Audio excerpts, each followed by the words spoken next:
Let us fly, dear. Where, kid? To the sky, dear. Oh, you flying machine.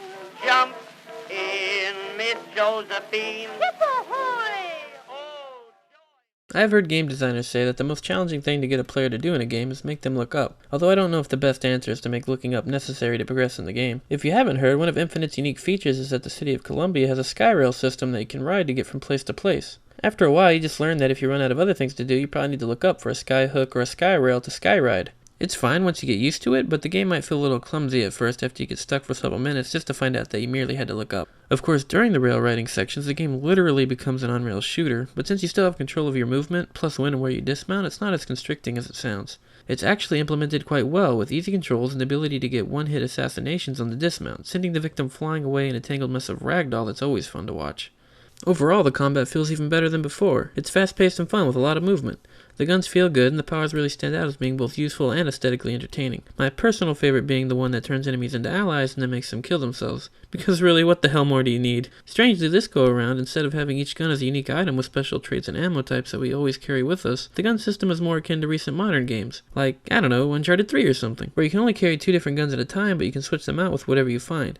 However, your partner Elizabeth will toss ammo to you almost any time you get low. And in a scenario where I can bring any weapon and have regenerating ammo, why the cat-kicking Christ would I want to use the pistol? They have upgrades for the pistol, which I thought was adorable. Like when a 3-year-old actually believes they can do something that's not useless. They even have a gun later in the game that might as well have been called like the pistol but better.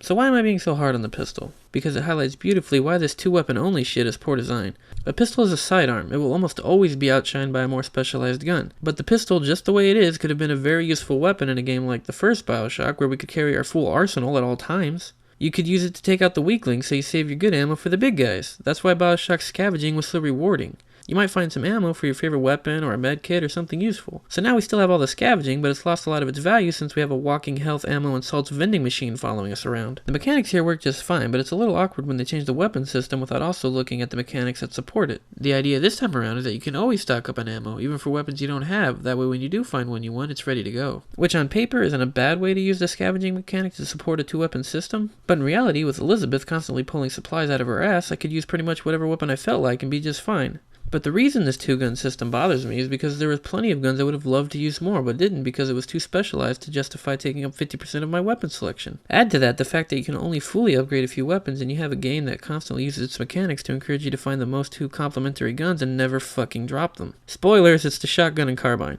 Actually, it's whatever 2 guns you upgraded the most, which in a weird way increases the replay value slightly because you can play again with a different pair of face rearrangers, so I guess it's not all bad. The checkpoint system leaves something to be desired. I find it quite annoying that I can't save whenever I'm ready to stop playing, which caused me to lose progress more than once. On top of that, it's possible for the game to reload you smack dab in the middle of a party that you definitely were not invited to.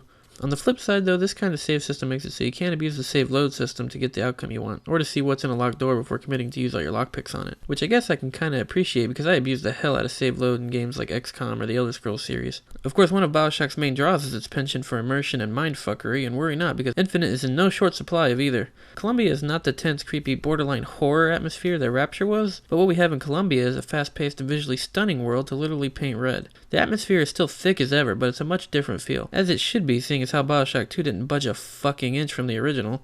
Actually, I consider Bioshock 3 to be a fantastic example of how you can make a sequel as a whole new game without changing the core experience, which I thought was an astute observation up until the game pointed out the same thing about itself.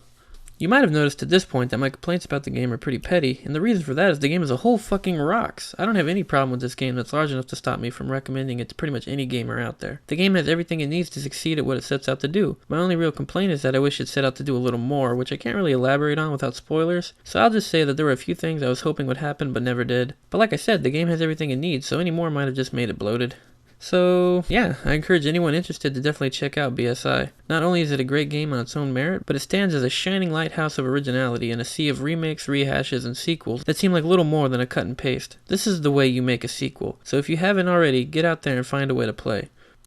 Hey, thanks so much for watching. These videos take a lot of time and effort to make, but I'm trying my best to get them out as soon as I can. If you'd like to see more of what I have to offer in the future, click subscribe. And if you really want to help me out, show this video to any friends you might think would like it.